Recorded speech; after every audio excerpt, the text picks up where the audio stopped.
Hey, how's it going, everybody? Welcome back to the Video Game Nexus Let's Play of Banjo and Kazooie.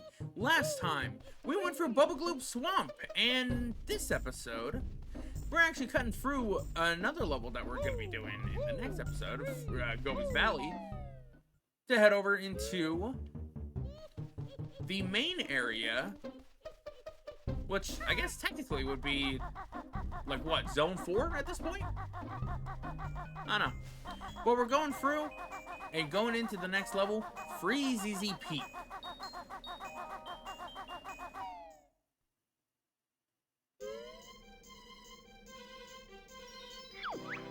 With a very festive, cheery music, we got ourselves another move to find in this level. So, this whole level is relatively kind of difficult for me to go through. I've done this level about like 13 times. I almost wanted to say 30. Anyways, we got some sad-ass bear children over here. Because apparently their father hasn't shown up with their presents.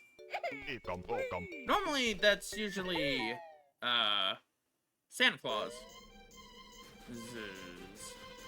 Idea. Well, whatever the case is. Well, we found their dad. Go ahead and grab that note again. This whole little area is actually kind of annoying to really go for, because if you happen to be running, or even just sliding on the thing, you will pop off the actual slope, like case in point, and you'll completely miss a note. It's honestly really annoying. Anyways, we got plenty of stuff to go into here. I didn't even expect me to hit that water, but whatever. Can't go in the water in this level, as you saw. Very dangerous. Don't want to go freezing.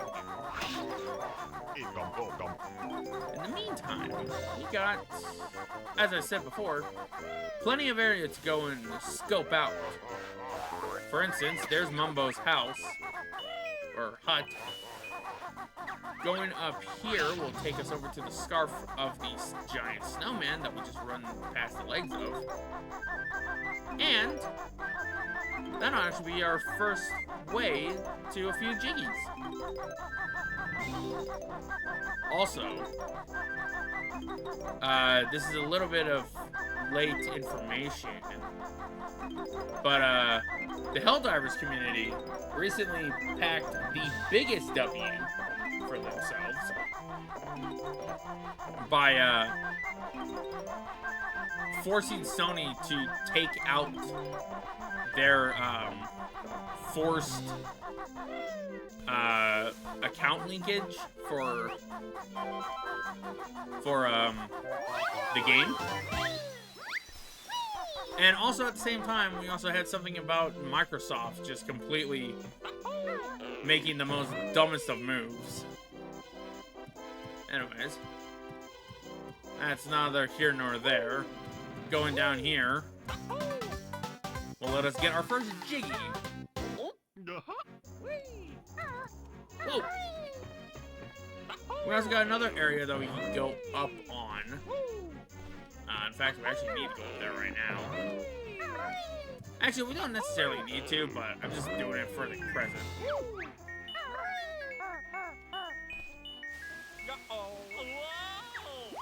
Let's take this sled and oh, that always looks painful.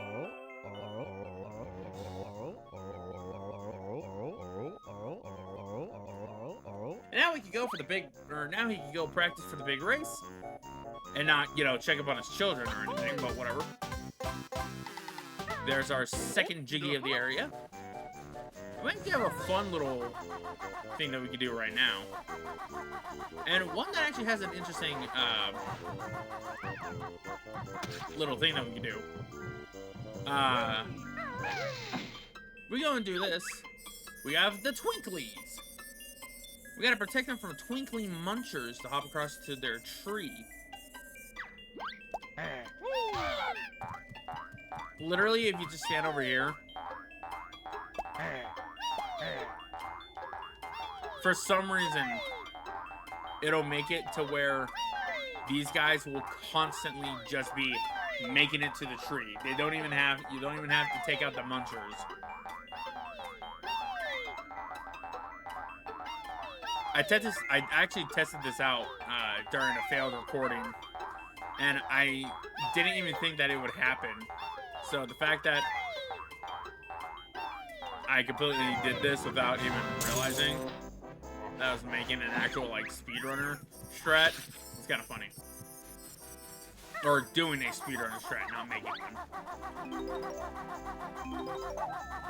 Oh, got sentient ice cubes. Another one of the enemies of this level, as well as the snowmen. In fact, if you were to actually take out all the ice cubes and all the snowmen, you would basically have all the enemies just completely gone. Anyways, now we have the devastating beak bomb attack. This one's fairly simple. Just do as Bottle says. You press the beat button after once you've launched into the air. And I took damage. Oh, right, the water, I think I got hit by the water. Was it the water? I can't remember. But anyways, now we can do a beak barrage attack. And in fact, that's actually how we go ahead and take out these guys. You simply have your aim true.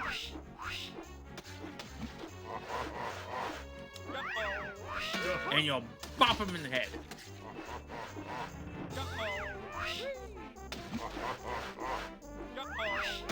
There we go.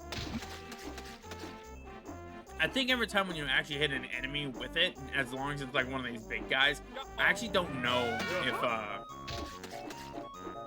if even smaller enemies. Actually, wait, no, I do know. Because in a failed recording, I attempted to take out the ice cube that's on the top of the snowman's top hat. That you'll be seeing here in a second. You can barely see it, but it's blocking the jiggy. I tried to beak barrage it, but I completely missed the damn thing and fell to my death. Oh. First death of the project. However, it was a failed recording that I didn't really like, and I didn't want to have to really go and explain a whole bunch of stuff that I've already explained a few times. I didn't miss that. Anyways, there's our fourth Jinjo. We also got some prizes to go ahead and collect from our little aerial battle spoils. But first, another Mumbo token. And the very first one, on top of the present, we got ourselves a Mumbo token. The very first one that we took out was a Grunty portrait, or Grunty switch. Or would you say Gruntilda switch? I guess either or work.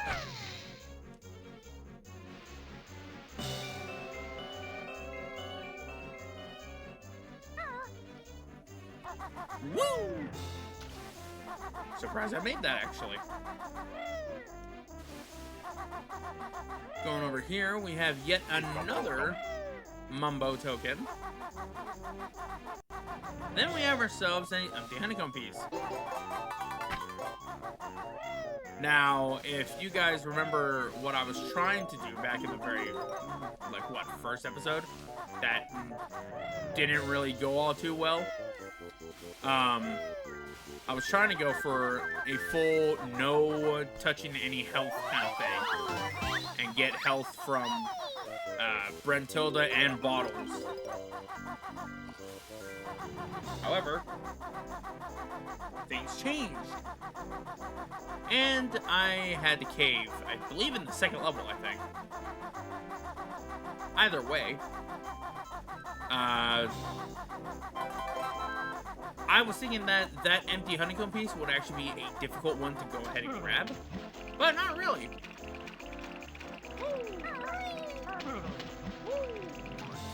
Didn't want to take 2 health, but whatever. If you can be able to get up on this, on Mumbo's hut, you can actually get an extra life. Out of there, Mumbo. Man, he always sounds so angry with us going into his house. I wonder why that is. Alrighty. Transform me, you slut! Brilliant. Now we got all fat and big teeth. And whatever else he says. With the walrus transformation, we can now go into this freezing water. I almost said nasty water for some reason. I actually don't know what happens if I do this next bit. I'm actually gonna attempt it. It'll be funny if it just happens to make me lose this. Going all the way over here, we heard that Boggy was practicing for a race. And sure enough, here he is. Before we go ahead and do that, let's actually go ahead and grab these notes real quick. I wonder if I can... Aw. Thought I could have. Yes, I do fancy a race. Now this is fairly short and simple and easy to do. Simply put, just hold the control stick forward. Don't have to hit no acceleration button or anything. Now, the first race that we have here is relatively easy. Nothing too challenging or anything. However, the second race that we have to do with Boggy. Oh.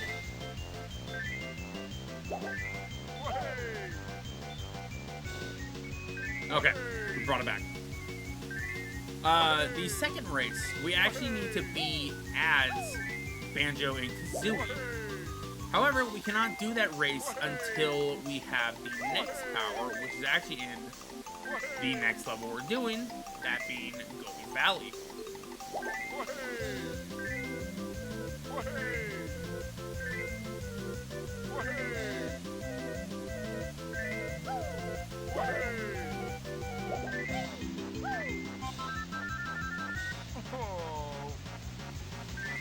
My hand is slipping off the controller stick.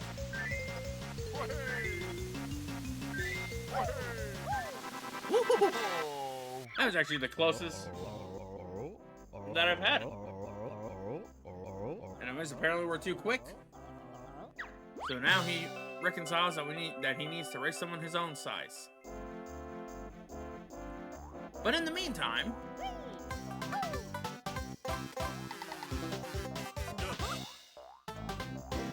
I love how it interrupted that entire thing. Oh, and we got Waza, I believe, over here, who's insulting us right to our face.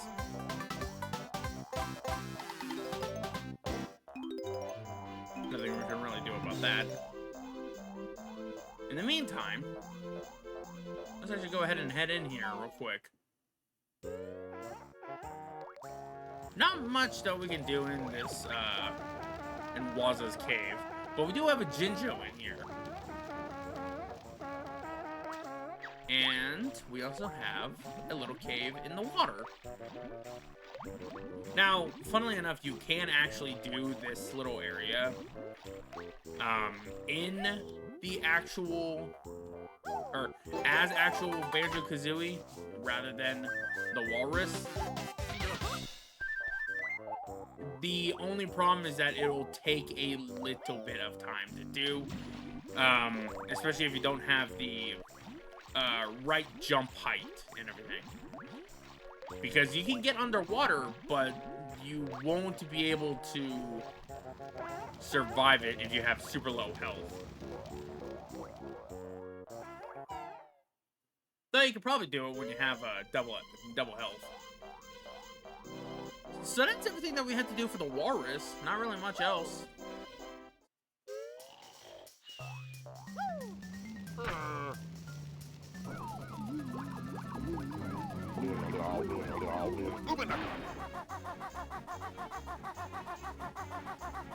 Heading back over to the tree. Now we have... Well, first of all, we have a giant ice cube that we gotta take out.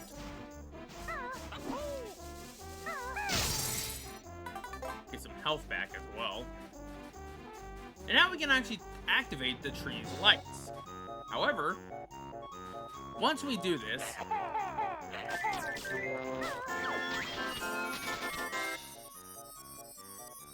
We now have 60 seconds to go and fly into that star ornament.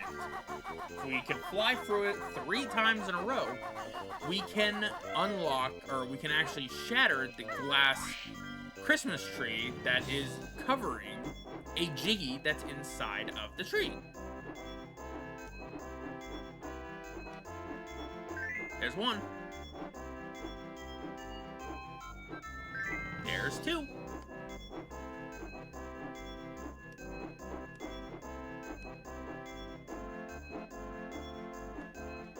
Uh-oh.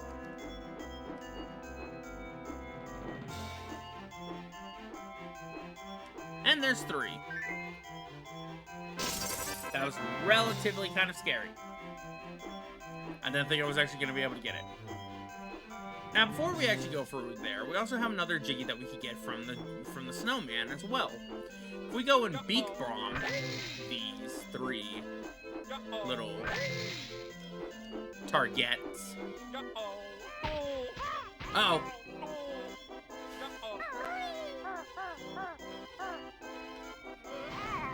Shit.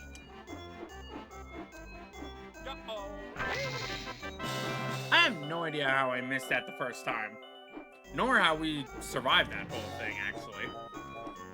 Let's go ahead and fly all the way back up to the top of the snowman. We got some more musical notes here that we can be able to grab. And pretty much after once we grab this Jiggy, the Jiggy at the bottom of the snowman, and the Jiggy from the kids and Christmas tree, that would be everything that we can be able to do in this level as of right now.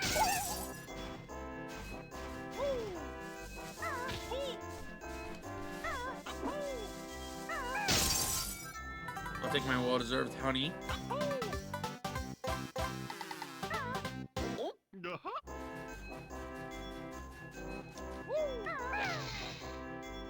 Always take the style points if you can. Uh-oh.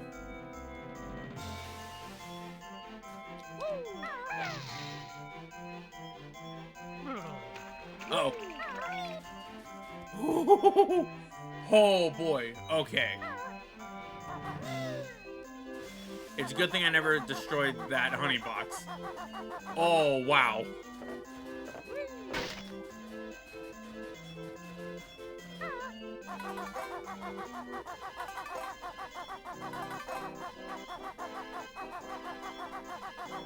I'm surprised we were able to somehow manage to stay alive at this point. Go ahead and bounce over here.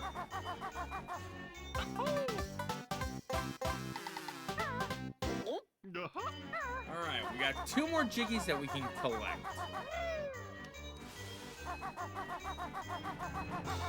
Oh, and the Jinjo. I completely forgot about that one, too.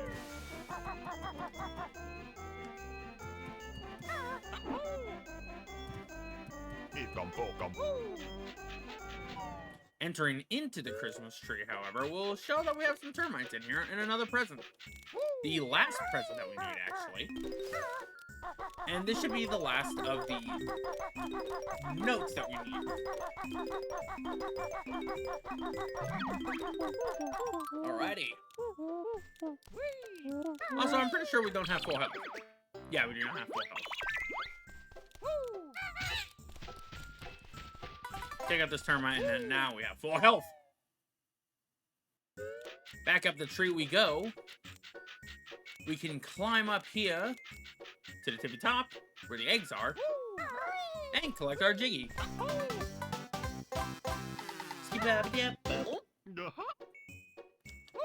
Now we just slam down and whee!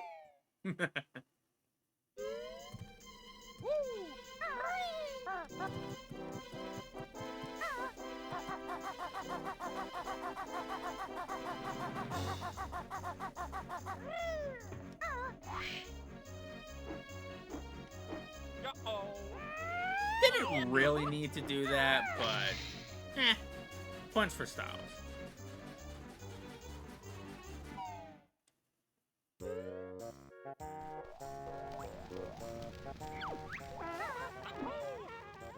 Oh.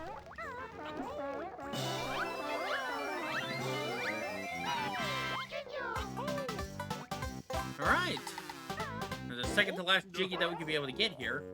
And we also have the mysterious ice key from Stop and Swap. We didn't really talk too much about Stop and Swap, but believe me, once we get towards the end of the game, or towards the end of the project, there will be a bonus episode going over all the Stop and Swap items.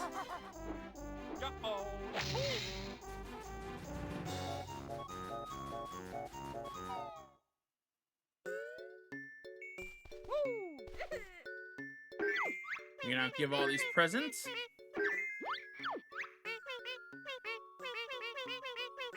I think you always give these kids their presents in the same colored pants order. I think. I don't know, actually. Alright, that is everything that we can do in this level. Not much else that we can do aside from the last boggy race, which, once again, we cannot do because you need the next ability that we're going to get in the next level. So, with that being said, that is everything that we can do in this level. Did I collect everything? Okay, yeah. Woo! I had to make sure. I keep forgetting that actually shows up.